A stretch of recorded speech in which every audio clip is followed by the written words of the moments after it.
Trump orders creation of sovereign wealth fund, suggesting using it to buy TikTok.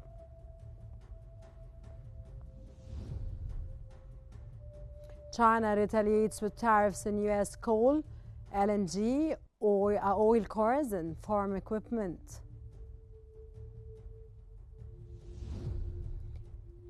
And Britain to launch third phase of post-Brexit border regime for European Union imports.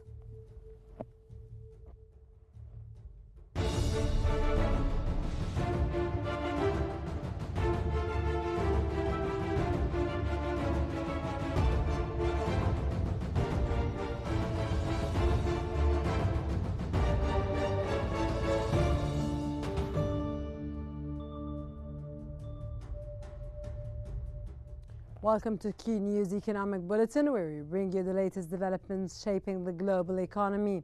From key market trends and financial updates to regional economic highlights and forecasts, we provide essential news and analysis to keep you informed.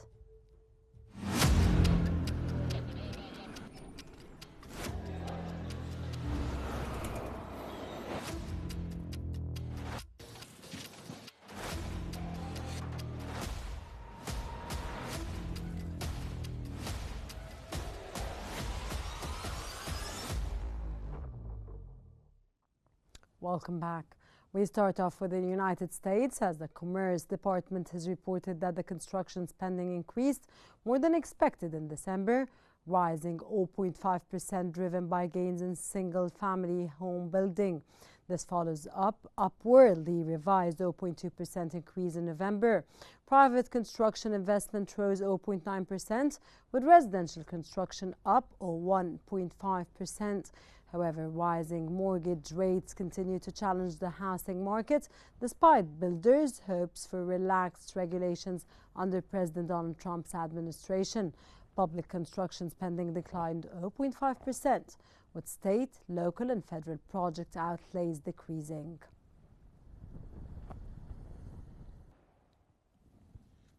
U.S. President Donald Trump signed an executive order directing the creation of a sovereign wealth fund within the next year. Trump also suggested that the fund could be used to purchase TikTok, potentially resolving ongoing discussions around the app's ownership.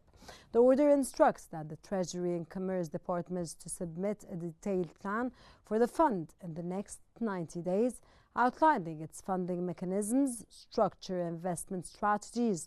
While specifics on how the fund will be financed are unclear, Trump has suggested that it could be funded through tariffs and other sources.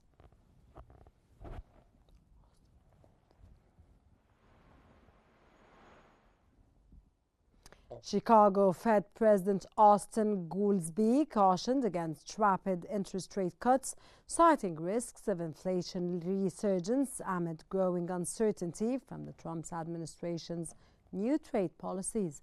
Goolsbee said the Federal Reserve must be more careful and prudent in adjusting rates as tariffs add complexity to economic forecasts. Other Fed officials stressed patience after 3 rate cuts in late 2024, with Atlanta Fed President Raphael Bostic said the central bank must assess the impact of previous reductions before marking further moves. Boston Fed President echoed this, stating there is no urgency for additional adjustments.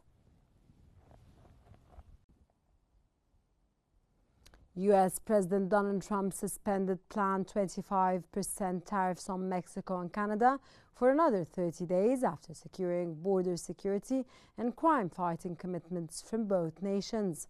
Canada agreed to deploy new border security technology and personnel, while Mexico will send 10,000 National Guard troops to its northern border to curb illegal immigration and drug smuggling. In return, the United States pledged to combat the trafficking of high-powered weapons to Mexico. Trump hailed the move, saying it ensures the safety of all Americans.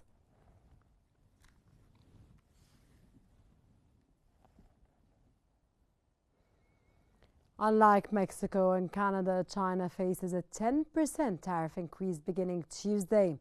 Trump warned if further hikes unless Beijing halts drug exports to the United States. China vowed to challenge the tariffs at the World Trade Organization, but signaled openness to negotiations. Meanwhile, Trump hinted that the European Union could be his next trade target, though he suggested Britain may be spared.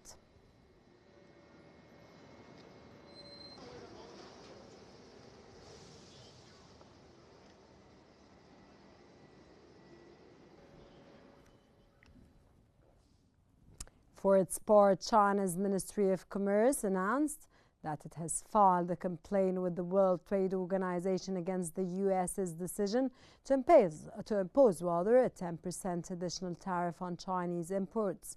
A spokesperson further criticized the United States decision, calling it a serious violation of World Trade Organization rules and labeling it as a form of unilateralism and trade protectionism.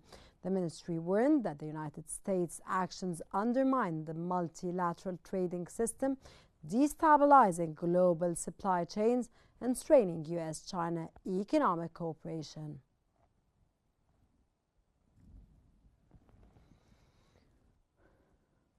China retaliated swiftly against new U.S. tariffs, imposing rather levies of up to 15% on American coal and liquefied natural gas, in addition to 10% on crude oil, autos and farm equipment. According to China's finance ministry, Beijing also tightened control over rare earth exports, restricting key minerals used in clean energy and tech industries. At the same time, China launched an anti-monopoly probe into Google and added U.S. firms PVH Corp and Illumina to its unreliable entities list. China's tariffs do not come into effect until February the 10th. China imposed retaliatory tariffs on U.S. imports on Tuesday, responding swiftly to President Donald Trump's new 10% tariff on all Chinese goods. Beijing announced 15% levies on U.S. coal and LNG, and 10% on crude oil, farm equipment, and trucks, escalating tensions between the world's two largest economies. While Mexico and Canada secured a 30-day reprieve from U.S. tariffs following border and crime enforcement concessions, no such exemption was offered to China. Trump's move is partly aimed at pressuring Beijing to curb illicit drug exports, particularly fentanyl. Economists predict asymmetric economic impacts, with U.S. GDP potentially slowing by 0.8% to 1% in 2025, while China's diversified trade network could limit its slowdown to 0.4 percentage points. Market analysts warn of increased supply chain disruptions, inflationary risks, and FX volatility, with the yuan potentially weakening past 7.50 per dollar. China's targeted countermeasures, including export controls on rare earths and a probe into Google, signal broader economic tensions. Experts say a Trump-Xi dialogue later this week could offer a temporary market boost, but warn tariffs may become a recurring tool, heightening uncertainty for global trade. And joining us from Hong Kong is economist Mr. Benny Kwok to discuss the latest developments related to U.S. Beijing tariffs and their potential consequences. Welcome, sir, to Qnews, the Economic Bulletin. Sir, how significant are China's new tariffs on U.S. coal, LNG, crude oil and industrial goods? And could they meaningfully impact U.S. exports? Hello, thank you for inviting me. So, the retaliation from Beijing is, of course, is widely expected, and also the Beijing also expected the Donald Trump will have the launch the tariffs. So what we should focus on the retaliation policies from Beijing. That is those items, just like the LNG, the petroleum, the coal, or even the so-called trucks, like the agricultural machinery, are not the. I would say it is not the main items that would hurt the American economy, because what the United States import most from China is the cell phones and computers and the electronic products and so on. And those, if China would retaliate and impose a high tariff, that would hurt the America a lot. But this time, China does not put those items in the tariff in this round of tariff. That means Xi Jinping would like to bide some time and would like to hear what Donald Trump would offer and see, so that that would create a room for China to negotiate with the United States. And on the United States side, of course, it is an additional 10% for the tariffs, and Donald Trump, as we are seeing, as what he did in Canada and Mexico, Donald Trump is also would like to hear what Xi Jinping would offer. So that's why for this round, the United States tariffs and also the retaliation from Beijing, it is not really not that strong, but we are seeing they may escalate, or they may and also there's just a test and a trial, and see what the other parties would offer, so that they could end this war as soon as possible. Sir, Mexico and Canada received temporary exemptions from U.S. tariffs after making security concessions. Could China negotiate similar relief, or is this unlikely, sir? Okay. There are some previous reports, media reports, that China may negotiate. May offer some negotiation points. Some media report says, or maybe China would like to let the TikTok not to escalate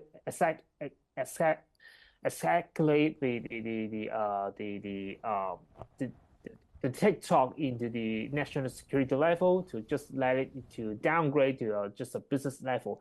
That means it implies maybe China would like the American to take half of the TikTok, and also the China may not devaluate the renminbi to tackle the U.S. tariffs. Okay, of course, it is just media reports, maybe some rumors. We cannot take it as truth, but I would say for in terms of the Washington, the China's problem is much more complicated than Mexico and Canada, because both Mexico and Canada, their economies rely on U.S. a lot, but not for China. Okay, of course, China export a lot to the U.S., but China has its own market, and it's another market to Europe, to Russia, to the global South and developing economies. So that's why it is much more difficult for the U.S. to try to pressure the Beijing to accept its offer. It could be a very short time to end this war, but it could also take a very long time for both sides to negotiate, or even both sides to just disagree and then escalate, to create an economic turmoil for this year. Yeah, it would be possible. Okay, sir, given China's diversified trade network, and of course, this is one of the biggest when we come to say problems or trade wars between the United States and China, with China is supposed to be on top of course, the economy of the United States, and both are a win-win situation. How effective will these countermeasures be in offsetting the economic impact of U.S. tariffs? Okay, so in the short term, the depreciation of renminbi would be a short-term solutions for China to offset the U.S. tariffs, because in a very limited time, China could not find another so-called developed market to absorb those products, the electronic products and the EVs. So that's why the depreciation would be a very short-term solution. And also, it is a very effective way for the, not to say the offset the US tariffs, but also to raise its competitiveness for the Chinese goods around the world. Because for other currencies, other Asian currencies, they also depreciate because of the appreciation of the US currency. So that's why Beijing already have the very high incentive to depreciate its own currencies to raise its competitiveness of the Chinese products. It would a very, very short term, but of course, in the long term, it would be quite difficult because the foundation between two countries, I mean, the relations of the two countries are getting deteriorated. I don't see any hope for the relations, for the China-U.S. relations to improve, because it is just structural. Both countries are competing structurally in terms of economic power, in terms of military power, in terms of which country trying to design the world order, to create and control the rule of the economic Okay, order. sir. Before we wrap up, sir, thank you. I just wanted to ask you, and please, a quick answer because I have to wrap up this segment. China has filed a complaint with the World Trade Organization over U.S. tariffs. What impact might this have on ongoing trade tensions? Of course, sir, in light of the reasons behind what Donald Trump or the claims by Donald Trump or the tariffs imposed by Donald Trump, which we don't see or nobody sees any reason for at this point, and that the relationship between China and the United States was a win-win situation, of course, and good for both economies. I would say it is just a procedure for China to file a complaint through WTO, but I don't think Donald Trump would care of it, because as we see, Donald Trump just hates the international organizations. He hates the WHO, he hates the United Nations. Of course, he would just simply ignore the WTO. So it is just a way for China to show, okay, yes, it is the Washington break the knot, not on the side of the Beijing. Mr. Benny, anyways, it's known about Donald Trump that he is a businessman that always negotiates, and I think he imposed these tariffs to reach the negotiation that will be a good settlement for him as an American and for the United States. Thank you very much, sir, for your intakes and your insights, Mr. Benny Kwok. And dear viewers, now we move on to latest developments from around the world.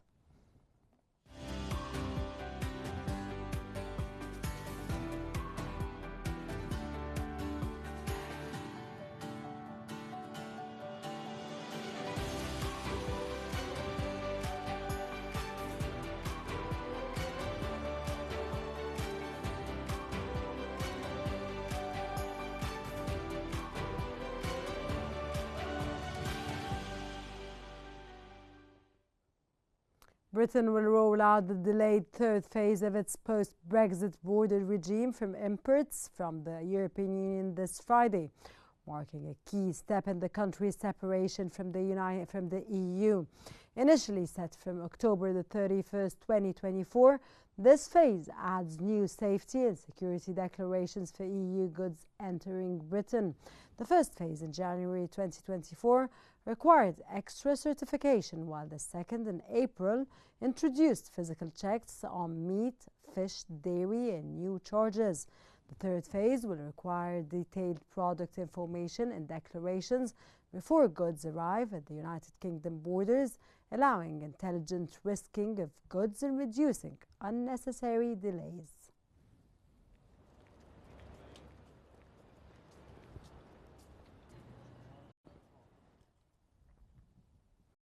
The Australian Bureau of Statistics has reported that Australian household spending increased for the third consecutive month in December, rising to 0.4% from November. Annual growth reached 4.3%, the highest in March 2024, driven by vehicle purchases, dining out, air travel and streaming services. Despite the pickup in consumption, the data is unlikely to impact expectations of a rate cut this month. Following softer inflation figures, consumer spending is expected to contribute modestly to gross domestic product growth in the fourth quarter as high mortgage rates and cost of living pressures persist.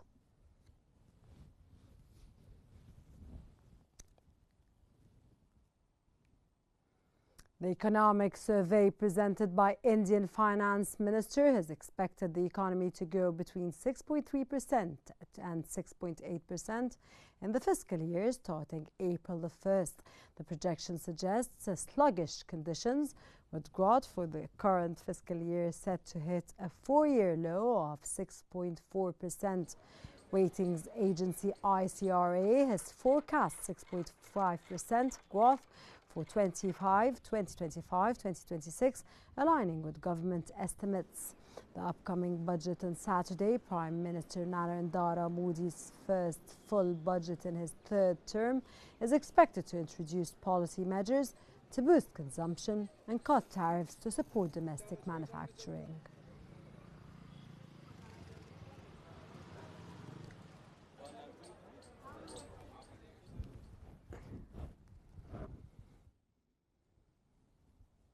Bank of Japan governor reaffirmed the central bank's goal of achieving 2% inflation on a sustained basis.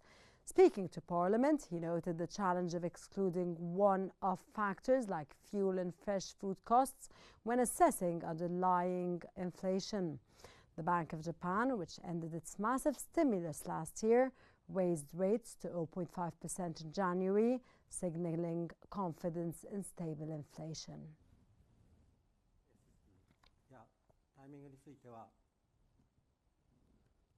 Japan's exports of agriculture, forestry and fishery products hit a record 1.507 trillion yen in 2024, up 3.7% from 2023, despite China's seafood import ban following the Fukushima water discharge. This marks the 12th consecutive annual increase. Strong export growth to the United States and other parts of Asia helped offset declines in China and Hong Kong. Exports to the United States surged 17.8%, making it Japan's top export destination for the first time in 20 years. Sales to Vietnam, Thailand, Taiwan also rose significantly. However, China's ban caused a 29.1% drop in seafood exports to China, with scallop sales particularly affected.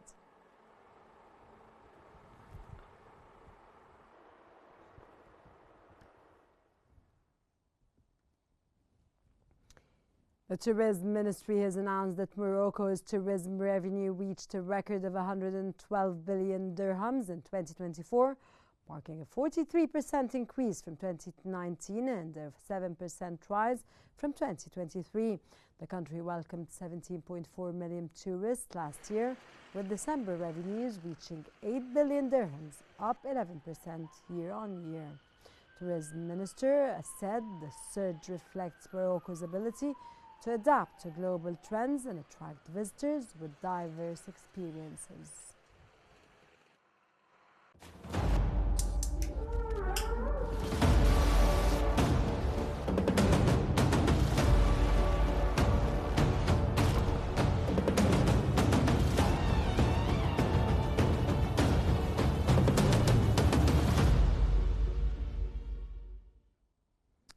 Russian Deputy Prime Minister Alexander Novak confirmed that OPEC will continue to monitor the oil market monthly as the gradual production recovery agreement takes effect in April. He stated that voluntary cuts adopted in 2023 would be partially restored until the end of 2026. Novak noted that the market remains stable, with global demand expected to increase by 1.4 million barrels per day in 2025. He also emphasized that OPEC members maintained a 100% compliance rate in November and December, and also stressed the importance of balancing the interests of producers and consumers amid increasing U.S. production.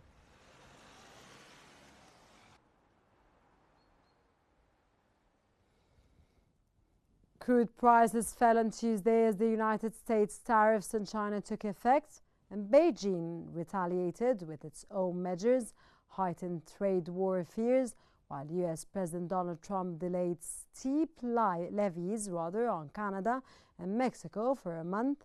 U.S. West Texas Intermediate crude was down 2.77% at $71.13 a barrel, while Brent futures lost 1.86% to $74.55.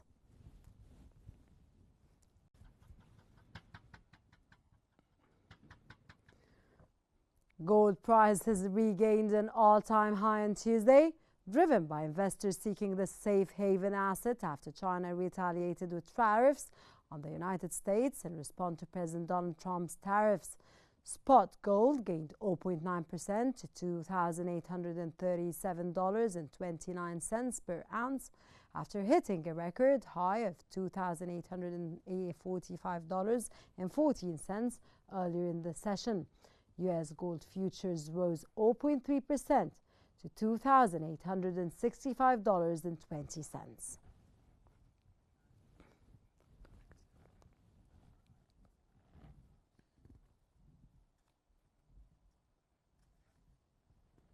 And market stocks showed a mixed performance during Tuesday as an uneasy calm settled on markets despite the United States and China going tit for tat on tariffs. A day after Mexico and Canada won a last-minute reprieve, the future for the S&P 500 rose 0.58%, and that for the Dow Jones Industrial Average inched up 0.09%. In Europe, the France's CAC 40 hiked 0.67%, Germany's DAX increased 0.29%, while Britain's FTSE 100 dropped 0.27%. In Asia, Hong Kong's Hang Seng jumped 2.83%. In Tokyo, the Nikkei 225 index increased 0.72%. Australia's S&P ASX 200 inched down 0.06%.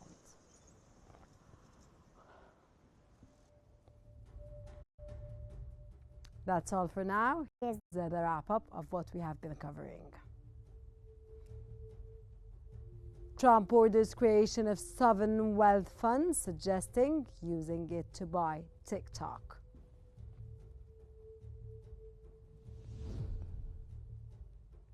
China retaliates with tariffs on U.S. coal, LNG oil cars, and farm equipment.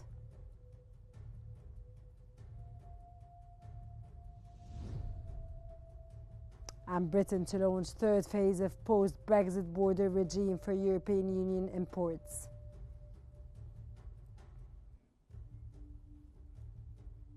This concludes our economic bulletin for today. Don't forget to follow Qnews on YouTube, Facebook, X, Instagram, and TikTok at QNewsEG to stay informed. Thank you for watching and stay tuned for more updates on Qnews.